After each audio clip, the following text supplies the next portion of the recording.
यात्रा संपन्न करके आज पुनः पूज्यपाद श्रीमद जगत गुरु शंकराचार्य भगवान भगवती भागीरथी गंगा मैया की पूजा के लिए यहाँ पर उपस्थित हैं। इस परम पवित्र चंडी घाट पर उपस्थित हैं। सबसे पहले पूज्य महाराज श्री एक सप्ताह पूर्व हम यहीं से हरिद्वार से ही भगवती गंगा का पूजन आराधन करके संकल्प लेकर के और उनको प्रणाम करके शीतकालीन 4 धाम की यात्रा जो उत्तराखंड की है उसके लिए निकले थे। उस समय हमारे मन में भी कई बातें आशंकाएं थी। जो शुभेच्छु हैं वे भी कह रहे थे कि तकलीफ़ होगी, व्यवस्थाएं नहीं हैं, तरह तरह की बातें थी। लेकिन आज उत्तराखंड के 4 धामों की शीतकालीन यात्रा पूरी करके जब हम फिर से हरिद्वार लौटे हैं तो हमारा मन अत्यंत प्रसन्न है। और ये इसलिए प्रसन्न है कि ग्रीष्मकाल में भी हमने उत्तराखंड के 4 धाम की यात्रा की है, लेकिन उसका 10 गुना कहें अधिक आध्यात्मिक आनंद इस यात्रा से हमको प्राप्त हुआ है। और जहाँ तक व्यवहार की बात है, सड़कें सब अच्छी मिली हैं हमको, वहाँ पर रुकने के साधन की कोई कमी हमको नहीं मिली।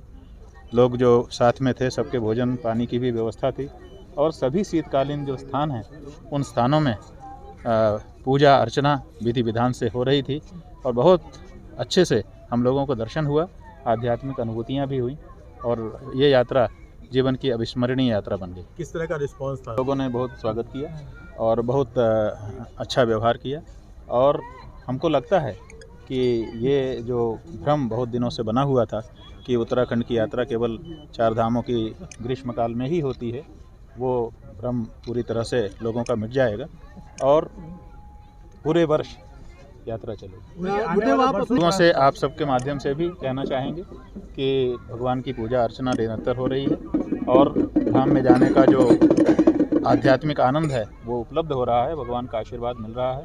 आप क्यों वंचित रहते हैं? आप आइए, पूरे वर्ष में किसी भी दिन यात्रा के लिए उत्तराखंड के 4 धाम तैयार हैं। अपने अनुभव के पास हम अपना प्रतिनिधिमंडल भेज रहे हैं, हम उनको अपना अनुभव भी बताएंगे और उनसे अनुरोध कर रहे हैं हम कि जैसे ग्रीष्मकाल में आप यहाँ पर आने वाले यात्रियों का पंजीकरण करते हैं, ऐसे शीतकाल की यात्रा के लिए भी पंजीकरण आरंभ करिए। हमारा मुख्य उद्देश्य तो रोजगार नहीं है, हमारा मुख्य उद्देश्य तो ये है कि ये हिमालय की जो आध्यात्मिक उपलब्धि है इससे लोग जो वंचित रह जा रहे हैं इस भ्रम में कि 6 महीने अब वहाँ जाना नहीं है, ये भ्रम टूटे, लोग आध्यात्मिक आनंद को आ करके प्राप्त करें, ये मुख्य लक्ष्य है। और जब लोग आएंगे तो उससे जो रोज़गार जुड़ा है निश्चित रूप से वो भी उन्नयन उसका होगा और जो बेरोजगारी की समस्या है वो बहुत हद तक दूर होगी। उम्मीद है कि 4 धाम यात्रा ये प्रयास किए जाएँ। हमने ये स्वयं आगे बढ़ कर के यात्रा की और हमको अच्छे अनुभव हुए। हम आप सबके माध्यम से पूरे देश से सभी श्रद्धालुओं से इसको साझा कर रहे हैं। जो पंडे पुरोहित हैं, हक हकूकधारी हैं, तीर्थ पुरोहित हैं, जो अधिकारी लोग हैं, जो व्यापारी हैं, उन सबसे भी हमने चर्चा की है। सब लोग यात्रियों का स्वागत करने के लिए तत्पर दिखाई दे रहे हैं और हम यात्रियों से भी कहना चाहें कि आइए और ये वातावरण बदल दिया जाए। ठीक है।